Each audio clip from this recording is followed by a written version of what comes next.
the answer would be one would be the constitutionalism, the idea of constitutionalism, rule of law rather than rule of man.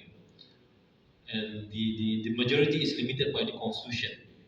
So you have to put the protection of the minority and other protection, other principles as mentioned by the other two speakers, in the constitution, so that whoever in power, their ability to do things, to take action is limited by the constitution.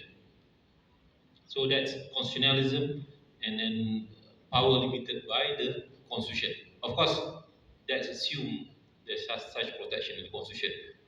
One, there should be the protection in the constitution. Second, of course, it assumes that the ruler, the majority, is abide by the constitution. So you need the rule of law rather than, because as I mentioned before, it also depends on the person. It depends on the people, either participation or the government and so on. If you have nice things in the constitution but it's not respected, then you have problem. Second, what about other systems? I think other panelists have mentioned about the problems.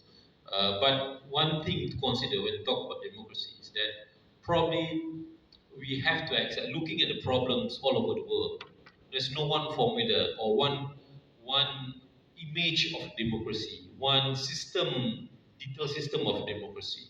You need to consider the country. You need to consider the community. You need to consider the society.